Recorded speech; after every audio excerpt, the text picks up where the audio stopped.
Because I've been calling a shit through he's- the entire playthrough, right? He is going to kill you now. He's very. But he's got nasty plot, so he's like a double buff. So here's me just going shit, kill him. Yeah.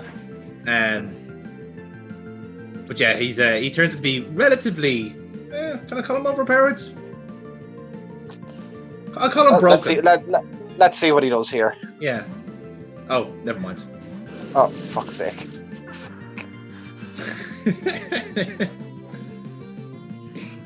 That was such an anticlimax.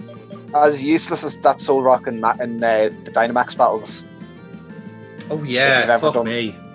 What was that? I can't remember the character's name. Just every time, just like use rock polish. It's like, I'm helping. You're not. You're absolutely not. If you're supposed to be helping, you're supposed to do damage. Or at least help me do damage. Yes. Help my speed, you prick. So. And yes, this is power back again. Yeah. And I'm assuming you take care of him fairly quickly. I should think so, yeah. But the reason I'm saying he's like ever so slightly broken is that okay, he doesn't necessarily have the stats to back him up. Like his defense is terrible, right? But but the trouble with him is that like he has his ability boosts sound type moves. It's like remember Exploud. Yeah. Had that ability. And like naturally this fella learns Boom Burst, which is 120 starting off. Oh god damn. So yeah, he that is dangerous. Yes, very much so. Again, I don't think they actually meant it to be that broken, but it just ends up that way, you know? I'm so sad we didn't go for this boyo in the end. Like the first form looks so shit. Yeah, it does come good in the end. But I'm not bothered either way. I'm happy with Metlinks in the end.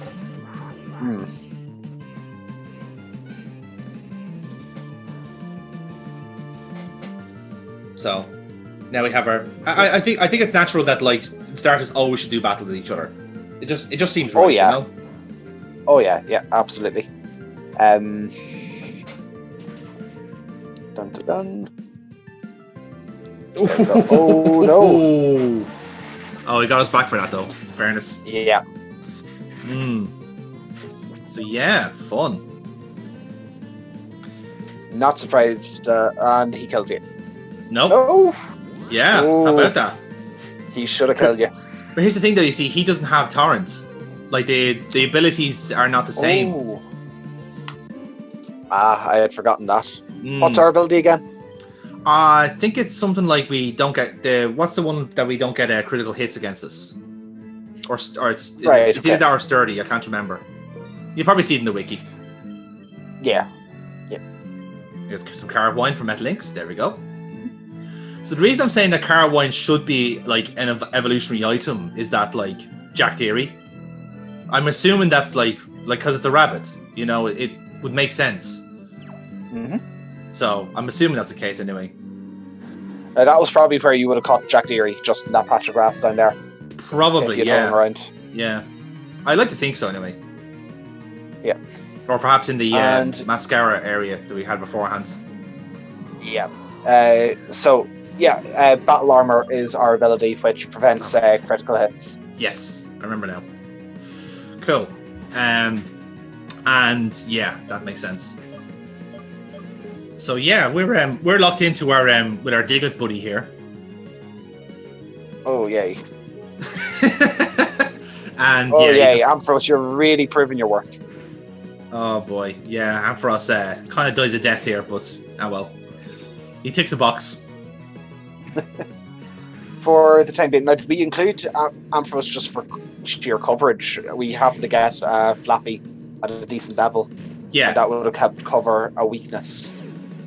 That's all it is, really. Like it's that's why I kind of kept him in the team, because like there was just a few types we were missing, and I'll be honest, like there's still gonna be types I'm missing throughout this playthrough, but I do kind of like get away with it a little bit with the kind of who I'm up against later on. So, in a way, like it's very hard to kind of cover for all types anyway, unless you have like 6 ridiculously versatile Pokemon, which you're not going to get really. Yeah. So here, like you kind of have to like, okay, what is my blind spot going to be, and how can I manage it? You know. Sometimes it's just handy to have a really good fucking sweeper, and that's what like Pajay is really.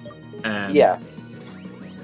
Although in fairness, like there's 2 or 3 sweepers in that team in the end, so I'm not too worried about it. I am still concerned at the 2 grasses on the team. Yes, I do make a decision on that. In fairness. Right. Okay. Right. Okay. So there you have it. Yeah, you've beaten Ahmed. I have. Must have disappeared for a second here. I'll cut this out. All right. AFK. Yes. Okay. Well. Oh no! There we go. Oh yeah. By the way, here's something fucked up. What? Say hello to Linkite. I want this in my team.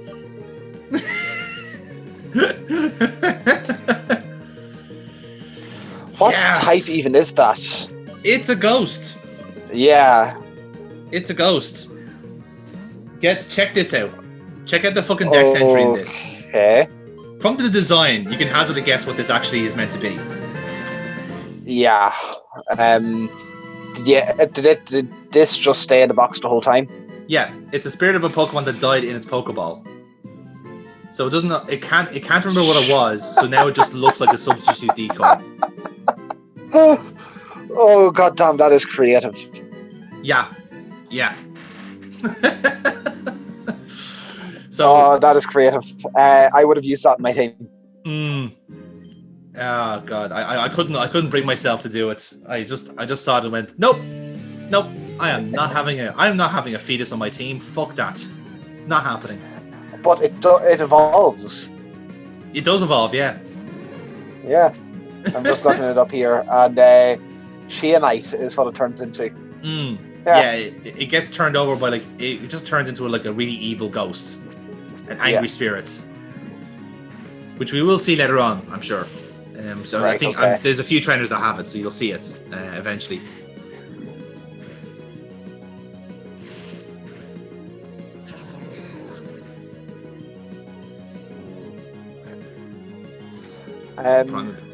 But yeah, so I'm still happily playing away through the Crown Tundra.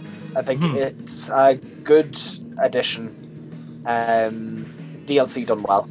It was here is another chapter. Here is a couple of hours of content for you. Yeah, it's just a case of here are more things.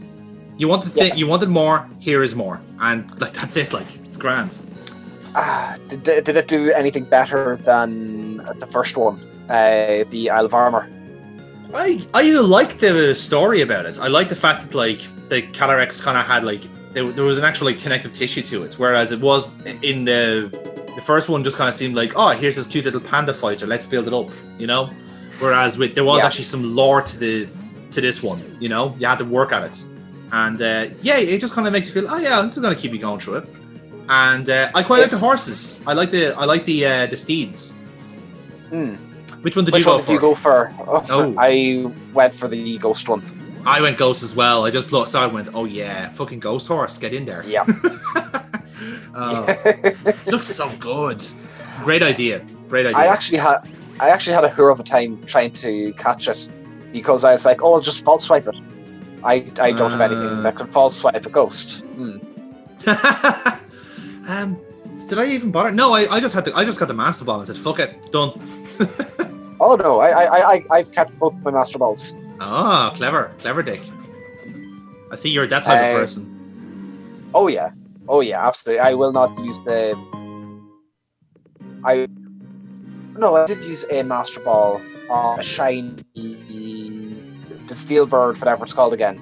Corviknight, yeah. I did a max raid and got a shiny Corviknight from it.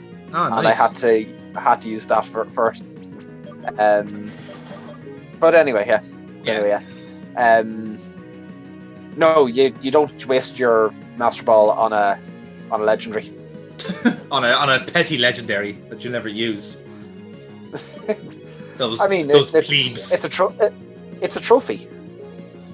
Yeah, I suppose, but still nice to have. It's nice to have a trophy in a very shiny box. Oh yeah. Oh, I'm just saying, like. But no, I really like the Calyrex story. It got you to explore the area well, and I'll say the cave leading up to Calyrex actually felt like a cave.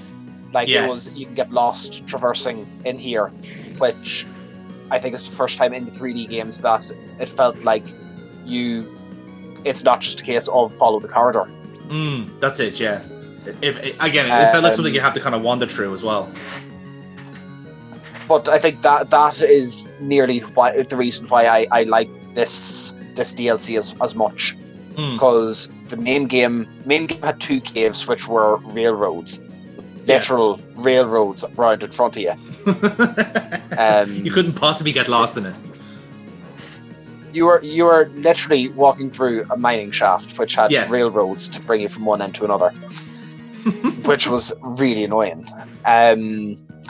And the first DLC had a cave area, and once you got your grasp around it, it wasn't too complicated to figure your way around. Yeah. But this one is like, if you are plopped down, it's like, right, which one of these paths will actually lead me out of here? So yeah, no, I have to give it a big thumbs up for that. Well, see, I quite liked it where, like, essentially, if all you had to do was just keep going up, and you got to where you were going. But what I liked about it, there was so little hidey holes and like cul-de-sacs which had an item behind it. What I love about it was the way they placed it, where like sometimes when you turn the corner, you'll see like a little cave hut, like an opening there with an item at the front of it, and obviously can't reach it from here. But if you go around, you'll be able to. So it's telling you there's an item here you can get if you find it. And I was like, this makes me explore it. It's great. This gets me excited for it. It keeps me interested. This is an Excadrill, this thing that we just killed. I wish it was, man. It's not good. Like, it's ground dark. It's like, it doesn't really have anything going for it, really. It's clearly a steel type. No, it's ground dark.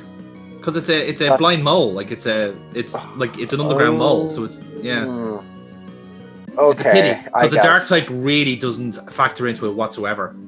Kind of the story of these dark types in this game, really. Your man there, his comment at the end: the goggles, they do nothing. Yeah, I try and avoid all those references in this game. It's just like, yeah, I know, hilarious. Like there was like 3 people in the beach area that said like, sand, it's coarse and it gets everywhere. It's like, yes, it was very unfunny the first time you said it. Oh look, it's a Star Wars reference. But no, I don't know. Did Game Freak do anything really self-referential in this gen? Like there was one of them in Gen 7. They had referred to like that IGN review of Omega Ruby Alpha Sapphire, which was like 7.8 too much water. It was on the, in Sun and Moon they had the Pokemon Snap feature. Yes, that was one of the comments that you could get in that. I don't know, was there any references to like anything meta or anything in the Pokemon world in general? Like I'm sure there is. It's because they went because they went very British with everything. Like there's every references that like Brits would get maybe. But like, was there any Pokemon Go references? Was there any was there any Sword and Shield? Not was there any Sun and Moon references? Was there any things like that? Was more what I was thinking. I'm sure there are, because Villucard, yes. You remember the little vampire thing, the vampire bat we saw earlier on? This is its evolved form. Yes. And it's a fucker. It's a real fucker, I have to say. Because its ability is Bloodlust, right? Which means if it does a biting move, it automatically gains HP from that. Nice. So yeah, it's another one. That would be like, those kind of ones are always kind of tricky, where like they're really useful in this circumstance, because you can get fucked over on that so quickly. Like in that Villucard, if anything has static or anything has flame body, and it can only benefit, like you know, going up against it, it's going to have physical biting moves. So you can massively take advantage of that. Right, so is he pure ground or ground dark at that stage? The initial form, I think, is ground, and then it becomes ground dark. You were laughing. You were laughing at a dead Pokemon. Just know what. Just think about that, okay? Just think about that. I laughed at Marowak. Yeah, true. It's more or less the same thing, really. You know, this one just died in the Pokeball instead. Died inside of its own prison. A prison of its own creation. Oh Jesus! Wow. Again, I do like that they just had to have like a token like fucked up Pokemon, because there is kind of one in each game, but they just like. I also think the ghost types are always way more likely to be fucked up. Oh, totally. Yeah, I mean that's kind of the reason they exist, really, isn't it? Just to put the willies up people. Yeah, Spiritomb is 108 angry souls. In one tiny little box. I don't know what we're like. Some of the dex entries are properly fucked up. Driftblim is fucked up. Like that, yes. It lures like children to their death, right? So that's fucked up. Hypno is fucked up. Yeah, that old always chestnut. A kind of a go-to. Yep. Yamask. Yamask is pretty bad as well. Oh yeah, the Death Mask. Yep. Yeah, that's a bad one. Kadabra. A human woke up one day and found out it was Kadabra. Wigglytuff, I think, is a bit fucked up as well. Because this was pointed out to me in a sketch by a group in Canada. They were slacking off kind of like Pokemon, and they're doing a sketch based off like Pokemon Dex entries and how like they're setting up a facility to like help out the Pokemon, right? Yeah. So they picked out Spoink, for example, where like it literally has to keep springing to keep its heart alive, right? That's one. That's a pretty fucked up one. I suppose would you put Charmander in that category? You know, like if its fire goes out in its flame, it's dead. Like that's bad. If fire goes out, it's dead. Yeah.